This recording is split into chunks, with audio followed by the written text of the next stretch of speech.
Hi, I'm Ron Zalaki, course manager for trench rescue for Michigan State University and the Musard Training Foundation. Have you ever wondered if the shoring systems that you're installing in trenches are really strong enough to hold back the force of heavyweight soil? If you're thinking that you don't need to worry about that because the instructors or the authors of the books or magazines that you learn that from know the answers, you better think again. You can bet that they have never done a test to validate the safety and performance of the shoring system you are using. Because there is no standard governing trench rescue shoring safety, firefighters, rescue instructors, and engineers have invented and marketed ideas that have never been subjected to tests which measure their strength and performance in a trench.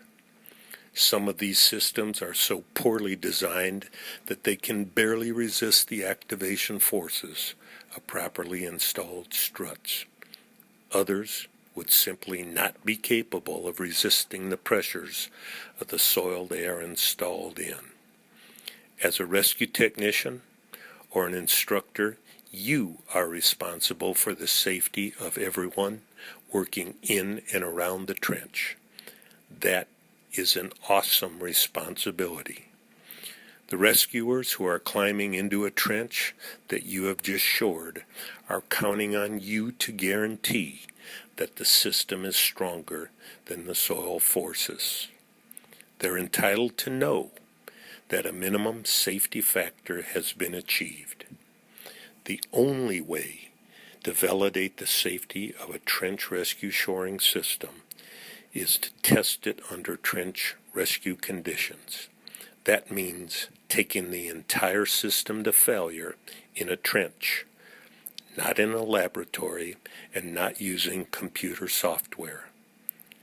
Those test results can then be compared to the forces of active soil to provide a safety ratio. A shoring system needs to be at least twice as strong as the forces that heavy soil can create. We consider the forces of C60 soil to be the worst-case scenario for trench rescue shoring.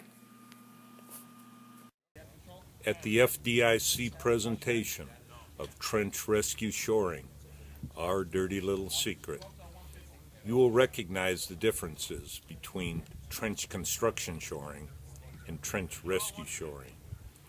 You will understand why OSHA shoring charts, manufacturers' tabulated data, and registered engineers' designs may not always be appropriate for trench rescue operations. You'll discover methods that can be used to test the strength of the shoring systems that you're currently using. You'll learn to calculate soil forces and determine shoring safety factors.